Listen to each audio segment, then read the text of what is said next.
పెట్టడానికి ఈ రోజు పెట్టేస్తారు. సంతకం పెట్టకూడదమ్మా. పెట్టలేడు కూడా. దాని బదులు చనిపోవడానికి సిద్ధం నీ భర్త. చాలా కష్టం అలా ఉండటం. అతను అలాగే ఉండనిద్దాం. ఇంట్లోకి వచ్చేప్పుడు ఒక మొక్క చూశానమ్మా, చాలా అరుదైన రకం. దాన్ని చాలా జాగ్రత్త కాపాడుకుంటున్నారు. దానికంటే అరుదైన రకం అమ్మా ఇతను. దానిలాగే ఇతన్ని కూడా జాగ్రత్త కాపాడాలి.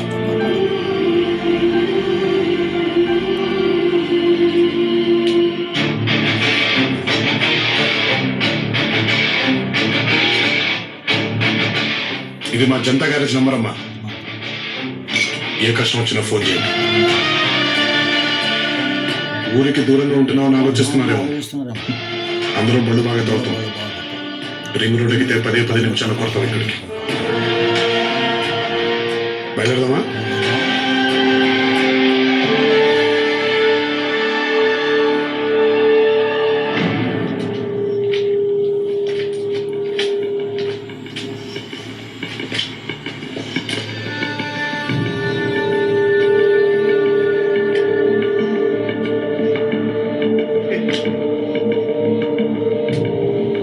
రావడానికి నాకు ఏ రోజు ఇంత ఇంట్రెస్టింగ్ గా అనిపించలేదు రాధాకృష్ణ. సూపర్ హిట్ సినిమా పరిగెత్తుకుంటూ వచ్చాను. ఎప్పుడు మొదలవుతుందో ఏమో. ఆ సినిమా పేరు మావికాస్ ఆటోగ్రాఫ్. సంతకం రా.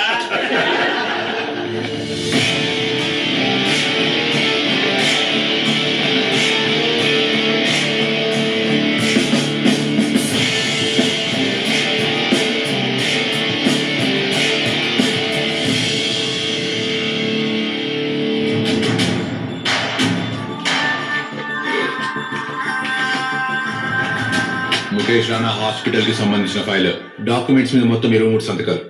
త్వరగా పెట్టే. అయినా ఈ రోజుల్లో కూడా ఇంత లావు డాక్యుమెంట్స్, ఇన్ని సంతకాలు ఎందుకయ్యా? మొత్తానికి కుదించి ఒక్క సంతకం పెట్టొచ్చు కదా.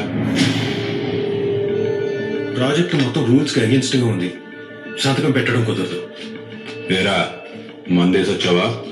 ఈ ప్రాజెక్ట్ తయారు చేసిన మందేసి చేసినట్టున్నాడు. సంతకం పెట్టడం కుదరదు. మొండోడు అని చెప్పారు. పెళ్ళాం పిల్లల ప్రాణాలంటే లెక్కలేదురా. సంతకం పెట్టడం కుదరదు.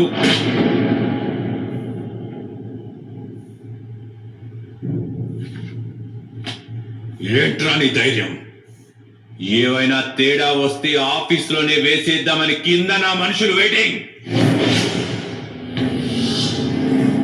సంతకం పెడతావా రమ్మంటావా? ఇక్కడ దాకా వచ్చిన వాళ్ళు పైకి రాకుండా కలిగిపోతారులే. కాకపోతే ఒక 2 నిమిషాలు వీళ్ళందరితో మాట్లాడారు. ఈలోగా వచ్చేమా. ఇలాంటి గవర్నమెంట్ ఆఫీసులో గొప్పతనం ఏంటో తెలుసా? మనకు 60 వచ్చే వరకు మన కుటుంబం కంటే సాటి ఉద్యోగులతో ఎక్కువ జీవితాన్ని గడుపుతాం. ఇది ఇంకో కుటుంబం కోటేశ్వరరావు గారు.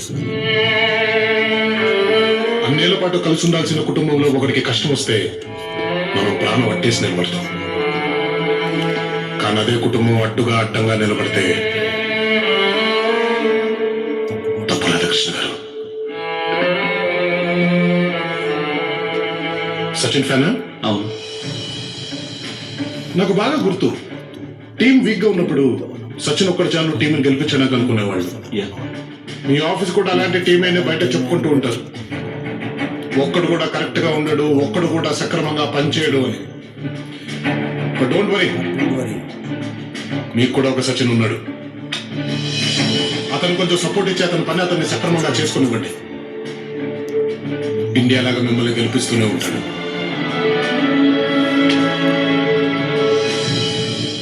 ఒకటి 2 సంవత్సరాలు రిటైర్ అవుతున్నట్టున్నారు. అంటే పిల్లలకి వాళ్ళ పిల్లలకి సరిపోయేంత సంపాదించుంటారు. మీ పిల్లలు మంచోళ్ళు అనుకోండి సార్, మీరు ఇచ్చే డబ్బు మీద వాళ్ళు పెద్ద ఇంట్రెస్ట్ చూపించారు. అదే చెడ్డ వాళ్ళు అనుకోండి, మీరు ఇచ్చిన డబ్బు ఎక్కువ కాలం మిగిల్చరు. అలా సంపాదించినంత వేస్టే. పోతే రిటైర్ అయిన తర్వాత మనవాళ్ళకి మనవరాళ్ళకి నీతి కథలు చెప్పుకుంటారు సార్. అనగనగా ఒక రాజు అని రోజుకు కథ కోసం తడుక్కోవాలి. సర్వీస్ లో ఉన్నంత కాలం అతన్ని చూస్తూ ఉండండి సార్. అనగనగా ఆఫీస్లో ఒక మంచి వికాసం చెప్పుకోవడానికి రోజుకు ఒక కథ దొరుకుతుంది. చివరికి మనం ఎంత మంచిగా ఉన్నా అప్పుడప్పుడు ఇలాంటి ఎదవలు వచ్చి బెదిరిస్తే ఏం చేస్తాం అనిపించవచ్చు మీకు.